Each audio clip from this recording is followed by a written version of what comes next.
Let me ask you something before we begin. Have you ever gone to sleep feeling connected to someone, feeling hopeful, maybe even excited about where things were going? And then you woke up to silence? No message, no explanation, no goodbye, just emptiness. You check your phone again and again, not because you expect a reply, but because your brain is trying to understand something that makes no sense. And one question keeps repeating in your mind. What did I do wrong? That moment of confusion, that sudden emotional drop, is the real pain of ghosting. Not the silence itself, but the unanswered story it leaves behind. Today, we are going to talk about why people ghost, what is actually happening inside their minds, and why ghosting hurts so deeply, sometimes even more than rejection. This is not about blaming anyone. It is about understanding. Ghosting is one of the most common emotional experiences in modern relationships. Friendships, dating, and even long-term connections can suddenly disappear without warning.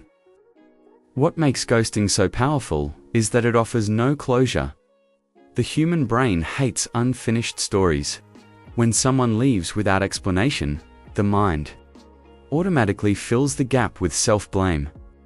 You replay conversations, you analyze your words, you question your value. And slowly, the silence turns into self-doubt. But here is something most people do not realize. Ghosting usually says more about the person who disappears than the person who is left behind.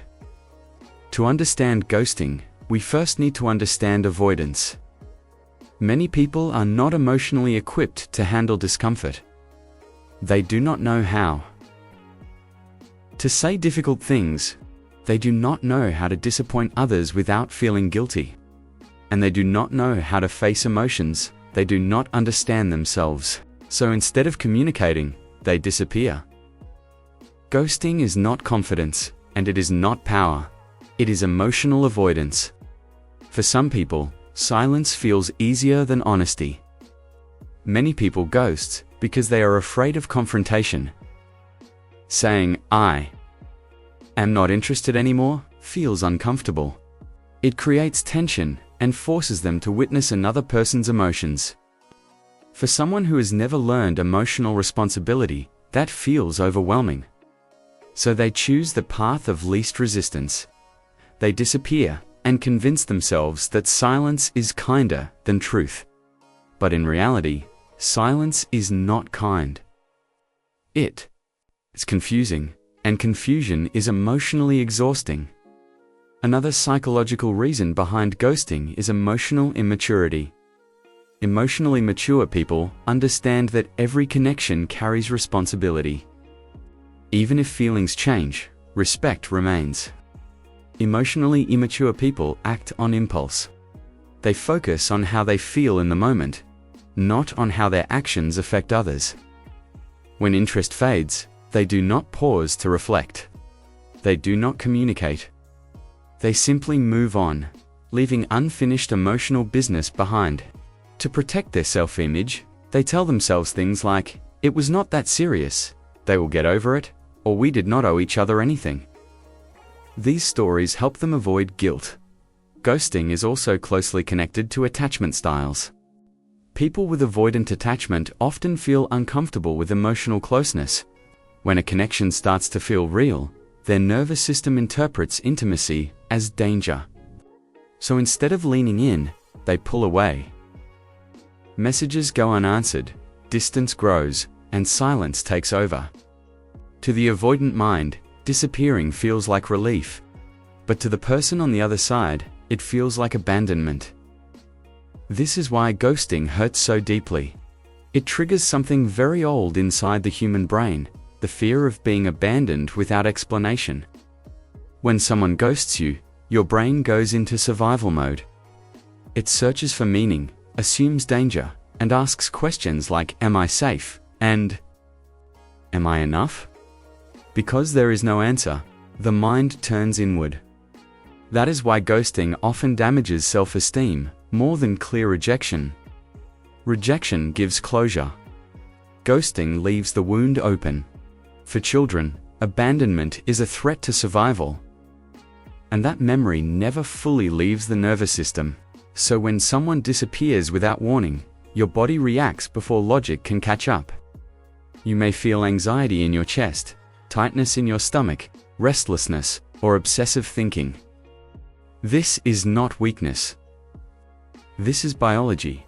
It is important to understand that not everyone who ghosts is intentionally cruel. Some people ghost because they do not understand their own emotions. They feel overwhelmed, confused, or emotionally flooded, and instead of processing those feelings, they shut down. But unintentional harm is still harm. Lack of awareness does not erase impact. People who get ghosted often blame themselves because, when there is no explanation, the brain assumes responsibility. It creates thoughts like, "I was too much, I said the wrong thing, I was not interesting enough," or "I got attached too fast." These thoughts feel logical, but they are not always true. The reality is that you cannot control someone else's emotional capacity. Ghosting also becomes more common in environments where connections feel disposable. Dating apps, social media, and endless options encourage people to invest less emotionally.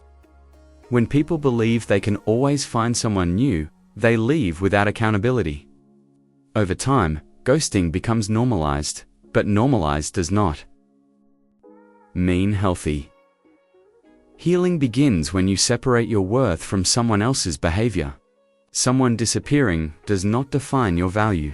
It reflects their inability to communicate, not your inability to be loved. Another part of healing is allowing yourself to grieve, even if the connection was short, and even if others say it was not that serious. Your emotions are real, because your nervous system experienced connection. It is also important to resist the urge to chase closure from someone who chose silence. Closure does not always come from answers. Sometimes it comes from acceptance. Accepting that you may never understand their reasons, and accepting that their silence is an answer in itself. Healthy people do not disappear without explanation.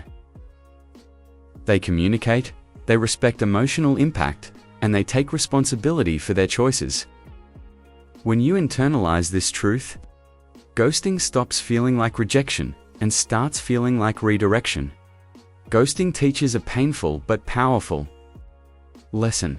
It shows you who is emotionally available and who is not. It shows you who can handle discomfort and who runs from it. And it shows you who deserves access to your emotional world. If you have been ghosted, hear this clearly: you are not difficult to love. You are not invisible. You are simply dealing with someone who did not have the tools to show up honestly, and that is not your failure. The psychology behind ghosting is not mysterious. It is rooted in fear, avoidance, immaturity, and emotional unavailability. Understanding this does not erase the pain, but it does return your power. Because when you stop internalizing silence, you stop shrinking yourself to fit people who were never capable of staying. And that is where healing truly begins.